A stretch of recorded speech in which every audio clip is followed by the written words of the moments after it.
ओहो एक्सीडेंट हो गया भाई, खतरनाक एक्सीडेंट हो गया यहाँ पे। तो सुबह सुबह घर के बाहर ही, वहाँ पे ज़्यादातर भीड़ इसलिए भी होती है कि लोग रील बना रहे होते हैं। एक्चुअली मैं व्लॉग इसलिए नहीं बना रहा था ना कि मेरा मूड बहुत अपसेट था कुछ दिनों से। अरे नहीं शेट भाई, मैं इस तरफ क्यों आया भाई? देखा ये पूरा चौक है, कुछ दिख ही नहीं रहा। ये देखो कितना क्लियर है, ये आपको पड़ रहा है। यस यस यस, लड़ने के लिए आधा घंटा निकाल लो, इन्हें समझाने का मतलब है आधा से 1 घंटा गया तुम्हारा दिन का।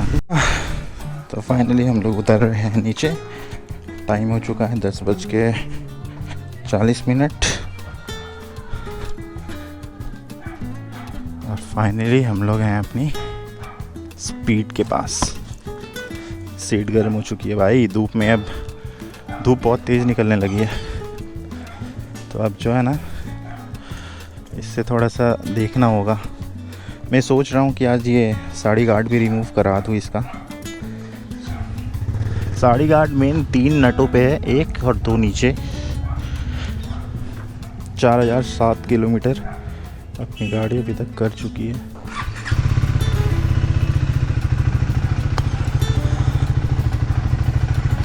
पंद्रह सेकंड स्टार्ट करके रखते लेते हैं। वैसे तो धूल हो जाती है यहाँ पे। मैं गाड़ी इसलिए नहीं लाता क्योंकि यहाँ पे गाड़ी ना धूल हो जाती है बहुत ज़्यादा।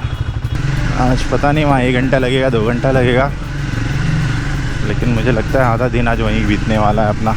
काफ़ी दिनों के बाद मैं आज फिर व्लॉग बना रहा हूँ, वरना वैसे तो मैं बनाता ही नहीं।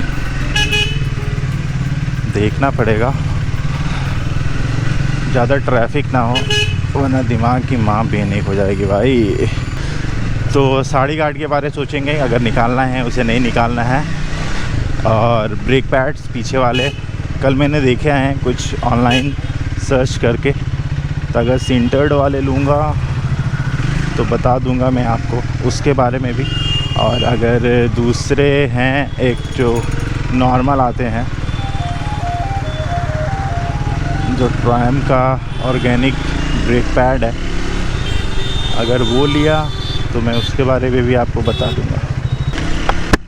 ये किया मैंने शट डाउन और निकल गए हम लोग।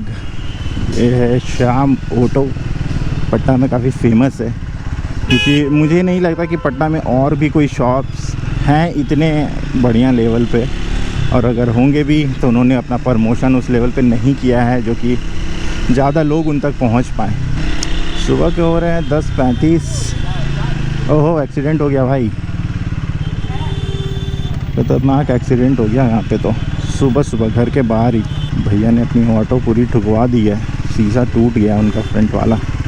तो मैंने आपको बताया कि मुझे ऐसा फ़ील हो रहा है ना कि अपनी स्पीड में मुझे ऐसा फ़ील हो रहा है, क्योंकि मेरे फ्रेंड ने चलाया तो उसे फील नहीं हुआ ये चीज़, लेकिन मैं रेगुलर चला रहा हूँ तो मुझे पता चला कि फर्स्ट और सेकंड गियर में थोड़ी सी गाड़ी ऐसा लगता है कम पावर दे रही है या फंस रही है, लेकिन थर्ड में वो नॉर्मल हो जाती है।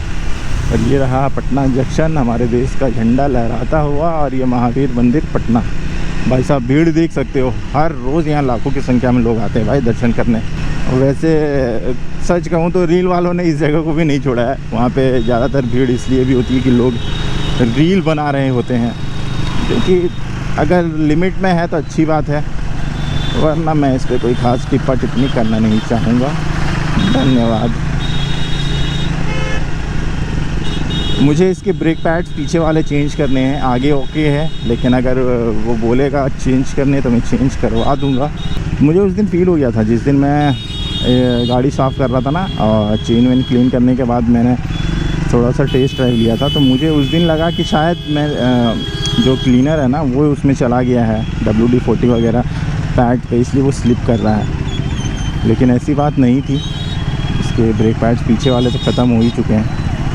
क्योंकि मेन रीज़न है ना कि चलिए गाड़ी 4000, लेकिन वो ज़्यादातर चलिए सिटी में। एक्चुअली मैं व्लॉग इसलिए नहीं बना रहा था ना कि मेरा मूड बहुत अपसेट था कुछ दिनों से।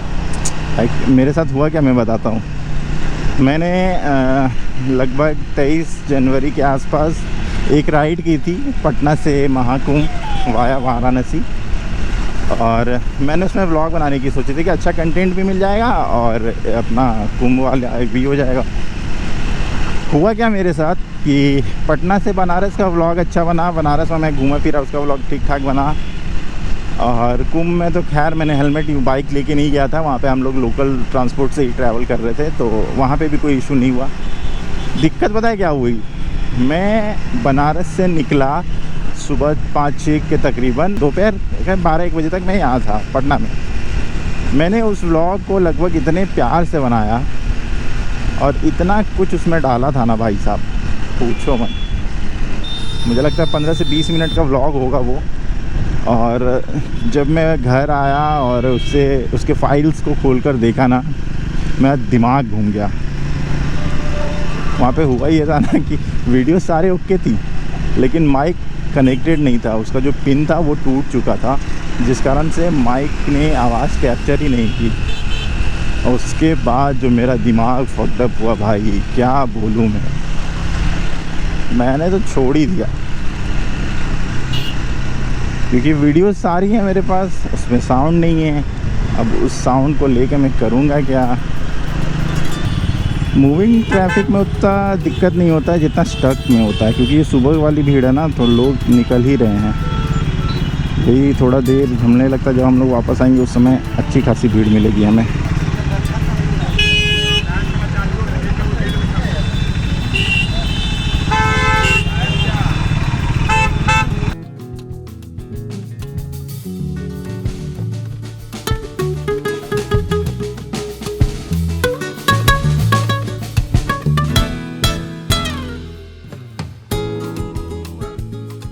अच्छा एक बात बताओ, मैं इस तरफ आया क्यों?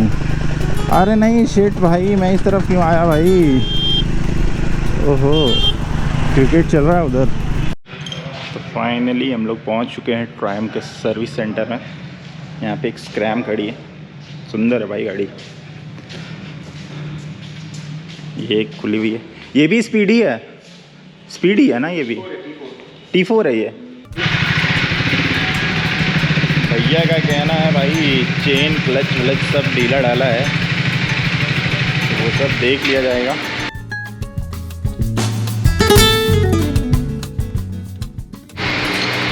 ये खुला भाई अपना फ्रंट वाला है, ये तो बचा है ना, फ्रंट ज़्यादा यूज़ नहीं होता ना। ठीक है सही भाई,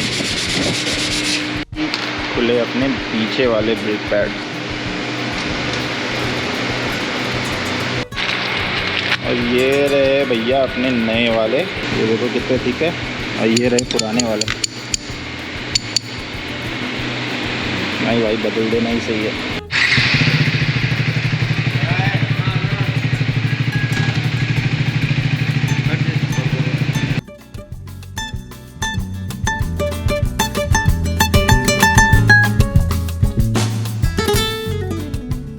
बात है कि मैं आया था सोच के सिर्फ ब्रेक पैड चेंज होंगे, बट यहाँ चेकअप पे डाला तो पता चला कि चेन लूज़ है। चेन तो मैंने वैसे क्लीन खुद से की थी, लेकिन अगर कह रहे हैं तो मैं करवा लेता हूँ। इसके बाद क्लच ठीक कराया, पीछे वाले ब्रेक पैड्स, और कूलेंट अगर डालना होगा, कूलेंट तो वैसे फुल है इसका, इंजन ऑयल डालना होगा, इंजन ऑयल डलवा लेते हैं। ये हो चुकी है अपनी चेन क्लीन। अब चेक करने हैं इंजन ऑयल, टॉप अप करेंगे बस।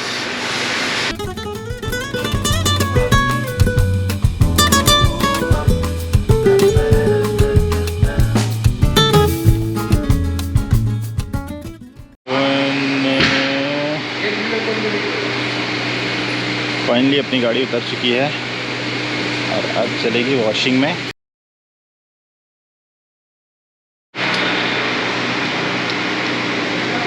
फाइनली अभी एयर फिल्टर निकाल के देख रहे हैं कितनी गंदगी है उसमें एक्चुअली। मरीन टाइप का खुलासा भी पता चलेगा। फिल्टर का शौक है भाई पूरा।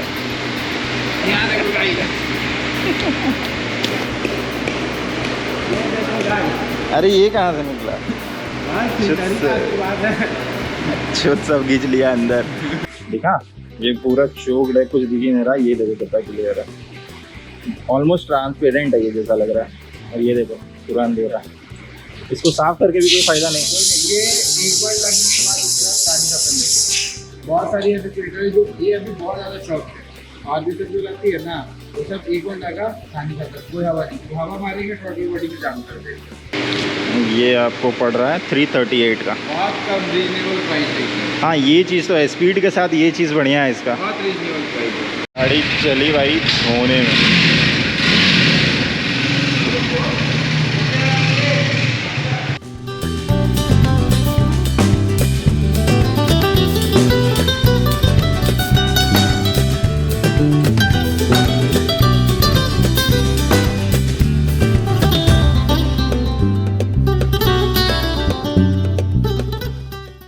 तो फाइनली गाइस अपनी बाइक की सर्विस हो चुकी है पूरी।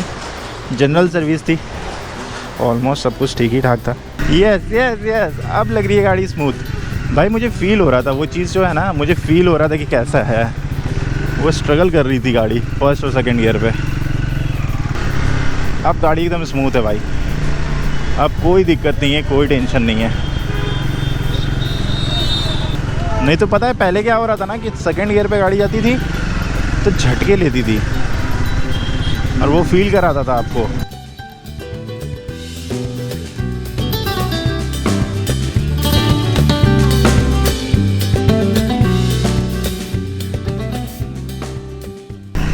भाई छाया में कितना अच्छा लग रहा है, पता है धूप चुभ रही है शरीर को।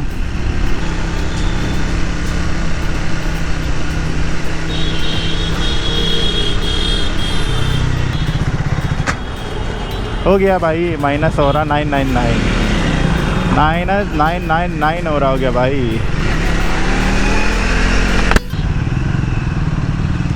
चलो जहाँ से रास्ता देखा है हम वहीं से जाएंगे, फालतू में मेहनत करके कोई फ़ायदा नहीं है।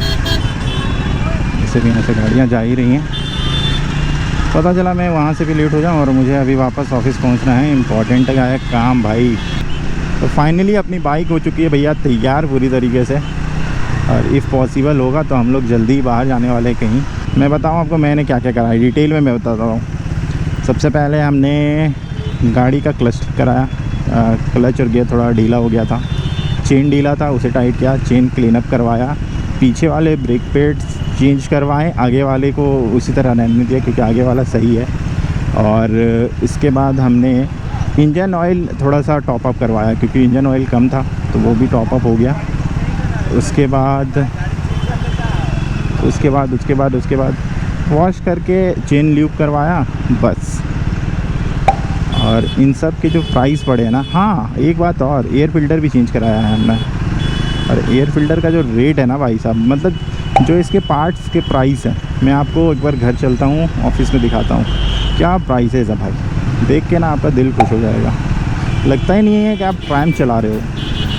मतलब जो काम इन्होंने किया है ना ऐसा, क्योंकि उन्हें पता था इंडिया को टारगेट करना है तो किस तरह के लोग होंगे जो ये बाइक्स को ख़रीदेंगे, यंग जनरेशन के लड़के जो पहली बार ट्रायम्फ चढ़ेंगे, उनके लिए वो सब चीज़ें थोड़ा कॉस्टली हो सकता था। लेकिन जिस तरह से इसे मैनेज किया गया है ना भाई, बहुत बढ़िया लगा, ज़्यादा दिक्कत नहीं होता।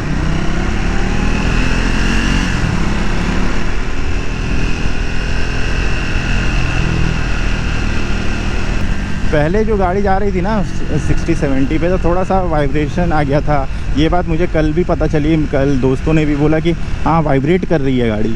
लेकिन अब मक्खन भाई, और जो लोग इसके बारे में 50 तरह के वीडियोस हैं, कोई पॉजिटिव है कोई नेगेटिव है, वो उनका पर्सनल ओपिनियन है। बट मेरे से पूछो तो भाई सही है। आप ये बताओ ना, इसके प्राइस रेंज में इस तरह की बिल्ड क्वालिटी और इंजन का जो परफेक्शन ट्यूनिंग है कहाँ मिल रहा है आपको। और जो ट्रायम्फ ने जिसके साथ मिलकर बनाई है ना, उसके पास भी एक बाइक है 400 सीसी में, मैंने भी चलाई है वो। मैं मानता हूँ वो बाइक बहुत बढ़िया है, लेकिन अगर स्पीड से कंपेयर करोगे ना तो बहुत सारे मामलों में वो पीछे रह जाएगी।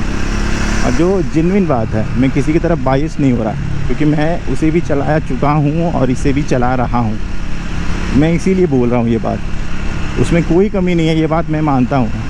लेकिन अगर आप स्पीड से कंपेयर करोगे ना तो कहीं ना कहीं वो पीछे रह जाएगी। कुछ मामलों में वो आगे है, ये बात भी मैं मानता हूँ। लेकिन भाई स्पीड है। और अभी जो मुझे कॉन्फिडेंस आ रहा है ना, मैं वो लग रहा है कि वापस शुरू कर दूँ। देखो समझाने बैठो तो फिर कहेंगे। लड़ने के लिए आधा घंटा निकाल लो, इन्हें समझाने का मतलब है आधा से 1 घंटा गया तुम्हारा दिन का, और दिमाग फक होगा वो अलग। बहुत जाम है, बहुत जाम है, बाहर गाड़ी लेकर निकलना नहीं है। ये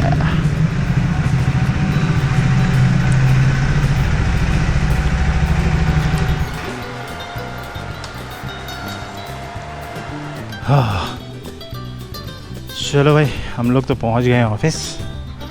मिलते हैं इसी तरह के किसी और व्लॉग में आपके साथ। तब तक आप देख सकते हैं हमारी गाड़ी को। तब तक के लिए बाय बाय, टेक केयर, शब बगैर।